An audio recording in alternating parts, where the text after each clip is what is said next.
Hi అండి. మొన్న సంక్రాంతి హాలిడేస్‌కి ఊరికెళ్ళాం కదండీ! ఇంగా 3 డేస్ అంటే బిజీగా ఆ పనులు, ఈ పనులు వంటలు చేసుకోవడంలో సరిపోయిందండి. పండగ అయిపోయిన తర్వాత మా పిల్లలైతే బోర్ కొడుతుంది డాడీ బయటకైతే ఎళ్దామని అయితే అన్నారనమాట.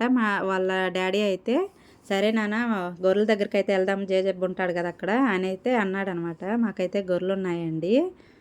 అందుకోసం అందరం మా ఆడపడుచు వాళ్ళు, వాళ్ళ పిల్లలు, మా అత్తమ్మ అందరం అయితే ఆటో తీసుకొని వచ్చేసామండి.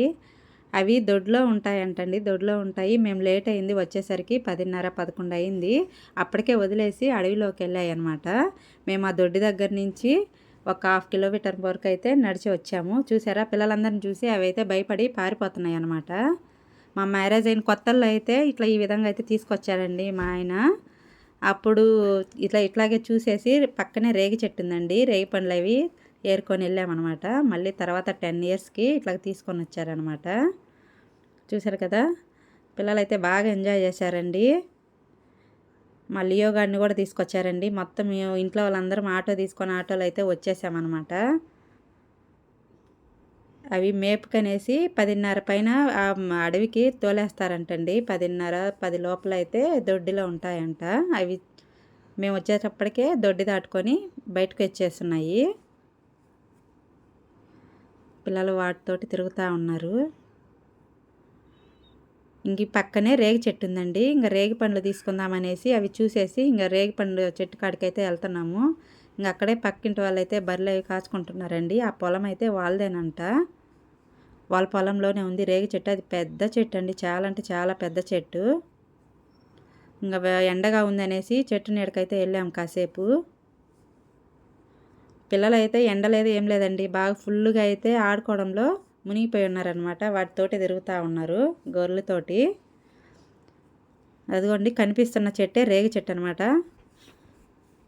పిల్లలు మా పక్కింటి వాళ్ళ పిల్లలు అందరూ వచ్చారండి ఆటోకి. అదేనండి చాలా అంటే చాలా పెద్ద చెట్టు అండి. ఎన్ని సంవత్సరాల నుంచి ఉందో ఏమో కానివ్వండి. చాలా పెద్ద చెట్టు. అవి ఇంకా రాలినవే మనం తీసుకోవాలి. కోసుకునేటానికి కుదరదనమాట. ఇంకా కర్రలతో అట్లాగా కొట్టుకోవడము, రాళ్ళు తీసుకొని కొట్టుకుంటుంటారనమాట. చూసారు కదా చాలా పెద్ద మానండి. ఎన్ని ఇయర్స్ కిందటి చెట్టో మరి ఏమో కానీ తెలియదు. అదిగో పిల్లలందరూ అయితే ఇంకా రేగికాయలు ఏరుకోవడంలో మునిగిపోయి ఉన్నారు. ఆ చుట్టూ కిందంతా కంపు ఉందండి. ఒక డబ్బా కూడా తీసుకొచ్చారు మా పిల్లలైతే రేగి పండ్లు ఆ డబ్బాలో వేసుకుందామనేసి ఇంటి దగ్గర నుంచి తెచ్చారనమాట. మా పాప వాళ్ళ జేజబ్బ దగ్గర కర్ర అయితే తీసుకొని వచ్చేసిందండి యువతలకి. ఇవ్వడం మర్చిపోయేసి ఇంకా చెట్టుగా లాంటి అయితే నేను తీసుకున్నానమ్మా పిల్లలు ఇంత దూరం వచ్చారనేసి మాకందరికైతే రేగి పండ్లు పెట్టిందండి ఆంటీ పాపము. చూశారు కదా ఎంత ఫ్రెష్గా ఉన్నాయో చెట్టు నుంచి అప్పుడే రాలిన పండ్లండి. చాలా అంటే చాలా బాగుంటాయండి. తీయగా భలే బాగుంటాయి.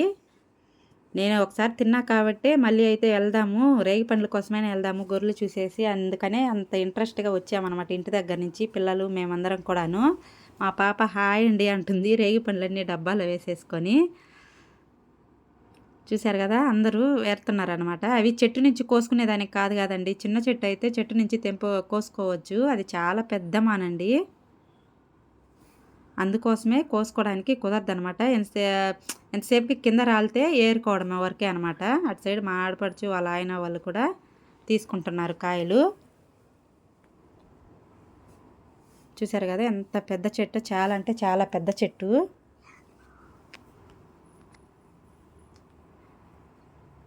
చుట్టూ కిందంతా కంపకార చెట్లు ఉన్నాయండి. చూడండి ఎంత బాగున్నాయో ఫ్రెష్గా తాజాగా ఉన్నాయి. మీకు ఎలా అనిపించిందో ఈ వీడియో అయితే కామెంట్ చేయండి. చాలా అంటే చాలా